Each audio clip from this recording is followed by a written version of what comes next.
Hey, in anime here, and I cannot begin to truly describe the emotional roller coaster that episode 10 of Wonder Egg Priority put me through. I felt happiness, shock, anger, delight, sadness. I really felt it all, and well, you know what? Just pull up a chair and let's discuss. Their power to overwhelm and destroy. The world's most shocking monster. Episode 10 of Wonder Egg Priority threw a lot at us. It was a Momo-centered episode, and it was a thrilling and sickening blur of revelation and action that is leading up to a climax that I really hope delivers. But while there are so many details that I would like to expand on, this video is going to focus on two things: the subject of the Acca brothers, and of course our predatory Mr. Sawaki. I believe this episode helped me to connect a few dots, but it still leaves me with a lot of questions that need to be answered. And while I think my theories will stick, at least one of them is still divisive to the viewers of the show. So, let's talk about the Acca brothers for a second. In this episode, we learn that they are human beings, or at least former human beings, depending on your definition of the term, considering they have transferred their brains into the bodies of these mannequins. And even more important than that revelation is that they are the founders of Japanese Platy, which means they are extremely intelligent individuals. Now, here's where a lot of dots connected for me. Sort of the revelation of their true identities, or their intentions, I should say. At the end of the episode, they mention how they are concerned that their plan is going off course because Momoe may not come back to them, because she has experienced what death is. And most importantly, they discuss how they need warriors of Eros to defeat Thanatos. Let's dive into that, because Thanatos was mentioned in a previous episode. Thanatos was the Greek god of non-violent deaths, like suicide, or in general terms, he's the personified spirit of death. Eros was the Greek god of love, and most of us know him by his Roman counterpart, which would be Cupid. And while there is some symbology here, I think it needs to go deeper, more psychological. Freud, that is the philosopher Sigmund Freud, believed in Eros and Thanatos as well, and he said they are polar opposites, that people will always choose life or death when they're making decisions. In Wonder Egg Priority, the girls are the personification of Eros. Eros is a life force, and it is the desire to create life and favors productivity. They do this by destroying the Wonder Killers and trying to restore the life of their fallen friends. I needed to bring this up because this speaks to what I believe the Acca brothers are attempting to do.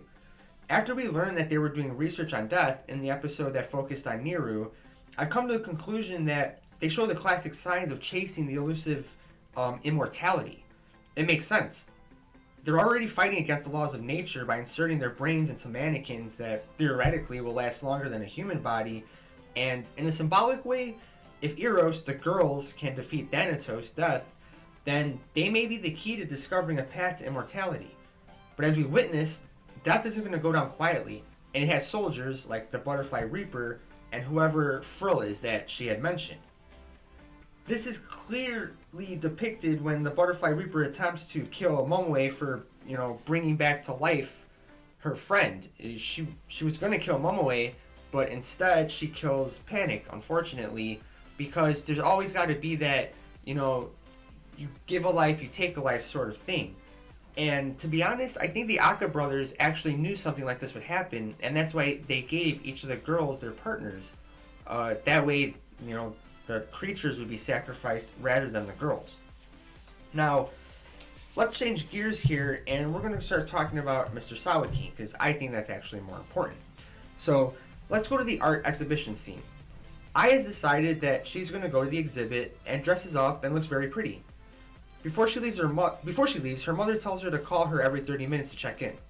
This immediately sets up a red flag for me because, one, Ai's mother is Sawaki's girlfriend. Why wouldn't she be going to an exhibition of his art when, this is he's making a career change. This is very important to him. She should be there. And two, the details about Ai needing to check in, it's typical, of parents to ask that of their children, to make sure that they're safe. But while one can dismiss it as a throwaway detail, this show definitely makes every action, word, image mean something. And this detail just gives me vibes of foreshadowing, such as Ai not being able to check in with her mother later on for, whatever reason that might be. Now, we're at the actual exhibit. I have to say, I got totally creepy vibes the entire scene. Rewatch it again. Ai is totally stunned that the picture is of an older version of her. Sawaki and she are right next to each other, and there's no music. It's not so much a quiet scene as it was a tense one for me. I felt like at any moment, Sawaki was going to reveal some kind of feelings or do something unexpected. And even though it's a long shot that he is legitimately only in love with the mother, how odd is it that he would paint his student as a mature version of herself? And not only that, but in the likeness of the woman he is dating. That goes beyond unprofessional, it's just weird. And the creep meter goes even higher for me because of his just unfaltering gentleness when he talks to her. We really only see any kind of emotion through his face when she asks about Koito's death. And from a directorial standpoint, look at the battle between Momoe and the Wonder Killer. This Wonder Killer is the worst by far. He's total garbage. And look how they juxtapose him to Mr. Sawaki. During the battle, we learn that the Wonder Killer is a kendo teacher and takes advantage as light as I can put it, of his student when the student comes to him for help about his transgenderism. Then we get a cut to Ai talking to the Accas about focusing on her own problems instead of Momo's, and then we get the flashback scenes of Mr. Sawaki. It can't be an accident that we learn about a predatory kendo teacher, and then we go right to scenes of another teacher who has some kind of relationship with a student, which has yet to be determined how far that relationship has gone. Phew, so much is going on in this episode, but I'm glad we finally get answers about Koito in the next episode, because I stepped out of her comfort zone and finally built up the courage to ask.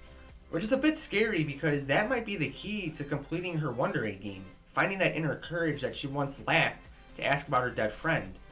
But I've rambled on long enough, and I want to hear what you guys think. Is Mr. Sawaki still on your radar, or do you think he truly loves the mother, and unfortunately just gives off creepy vibes?